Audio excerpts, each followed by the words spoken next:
Hello, welcome to Premier Scene. I'm Claire Bueno as the film about the People's Princess gets its world premiere, Diana. When would you like supper, Your Royal Highness? I don't want anything. Everyone can go home. Obviously, you're playing Diana, who you can't just capture her essence, you're going to have to embody her. How do you feel that pushed you as a performer, as an actor? Yeah, this was one of the greatest challenges, which has made me say no in the beginning, but ultimately I felt I had to rise to the challenge. Everybody feels they know her and remembers her well, so I had to get all of those things right. And usually when you're taking on a role, you work from the inside to the outside, and the appearance and the voice and those sorts of things come last. But in this case, I had to really get those down first, and then go into the interior life. And of course, I'm not a dead ringer. I'm not a lookalike at all.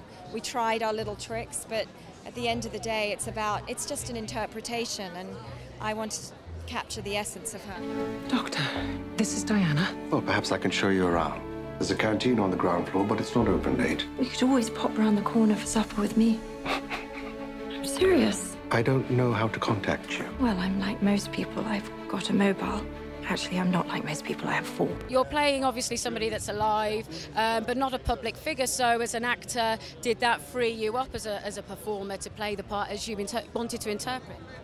Yes, but at the same time, I was aware that, even though he was a deeply private person and information wasn't going to be easily forthcoming, that the essential quality to him, that he just seemed to be unencumbered by 20th century neurosis. There was something sort of reassuringly old-fashioned about him that I found very attractive.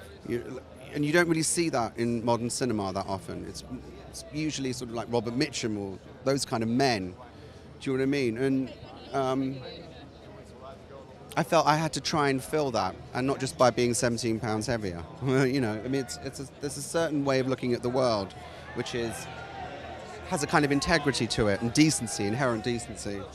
Cheers. Cheers. He doesn't treat me like a princess. It's almost as if he doesn't know who I am. Maybe he doesn't. He might be very badly informed. I didn't want to read the script because it was about Diana, and I thought, oh, this is another biopic about Diana, and I was never really interested in Diana, to be honest. But Stephen Jeffries, who stands right next here, is a very good writer. I knew that, so I better read this. And within 10 pages, I was totally sucked into the story, because I found out a lot of things about Diana that I had no clue about, and even more so, found a universal love story that touched me so much that this is what you always wanted to do, a true universal love story. And here we are. And with regards to the script, was there anything that you wanted to bring to it that you didn't originally see in there? Yes, I mean, I love to collaborate with the writers. I for quite a bit enhanced the part of the paparazzi.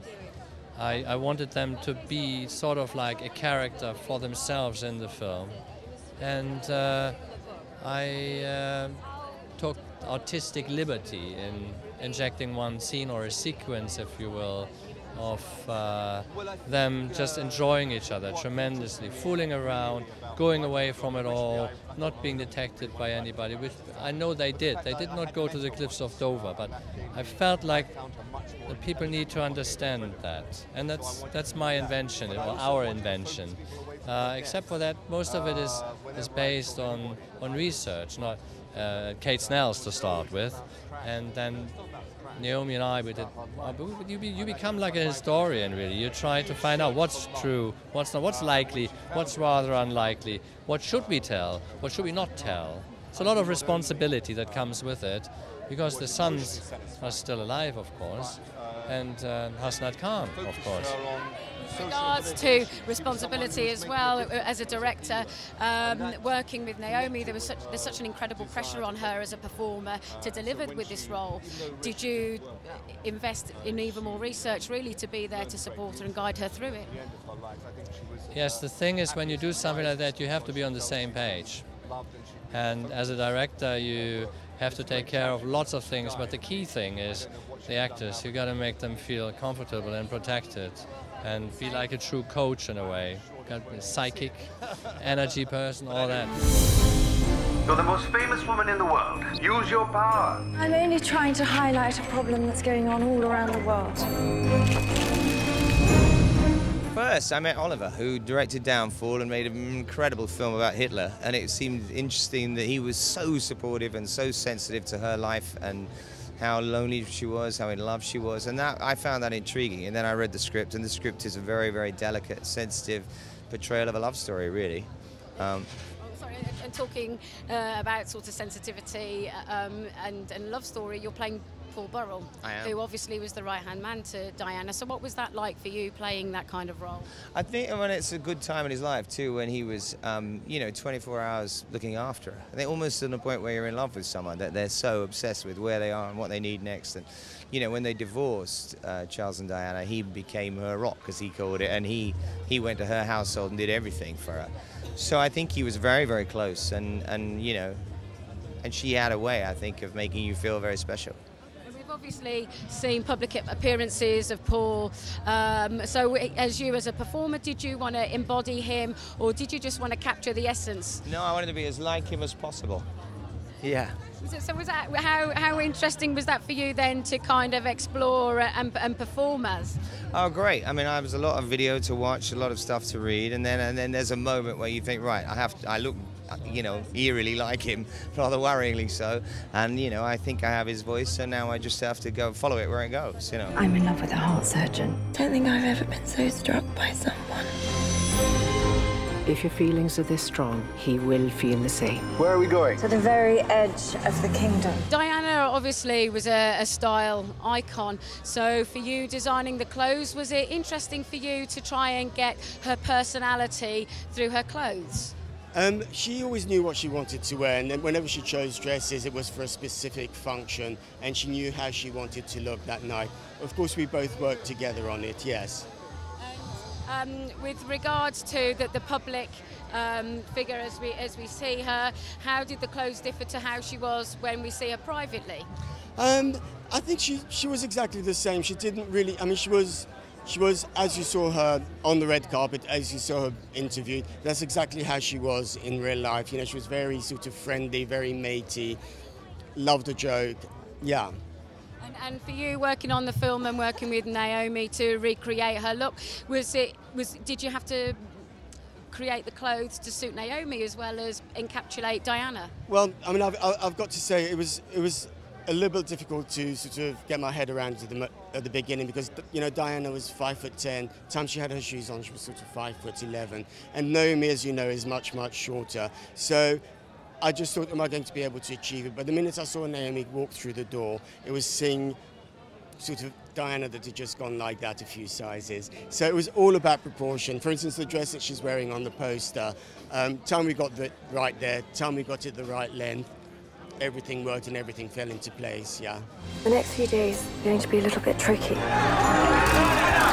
If I marry you, I have to marry the whole world as well. That's not possible. Anything's possible. For an actor, the script is everything. So what was it about this screenplay that you just had to be a part of it? Well, given how much has been written about Diana, and not always very intelligently, lots of sort of gossip column, thousands and millions of miles of gossip column writing. And this is somebody who came to the subject of her with real intelligence, I thought, and insight and thoughtfulness and passion. And he's a really, really good writer. He's a playwright I've known for a long time, and I think he's found a way of making the film, something much bigger than just the heart. Yeah, much bigger than just a sort of gossipy look at a love affair. It's quite a big film about lots of things, and many aspects of her that aren't always talked about. I am a surgeon! I can't work with the paparazzi sticking their cameras in my face! When you fall in love, you just keep going despite the warning lights. You keep telling me everything's going to be all right. It's not all right. It's all wrong. When you first was presented with the script, what was it that attracted you to the story? The first thing that I received when the phone call came through from my agent was, I just sort of felt a sort of huge sort of sigh of depression, because I thought it was some awful, schlocky, Channel 5, whatever. I don't know. I just thought it was going to be. It sounded. But then, the producers that were involved had done Nowhere, Boy that we love, my wife and I had just watched and we loved, and then also Oliver Hirshbiegel, Downfall. And with regards to the character that you're playing, what was it about him that you connected to?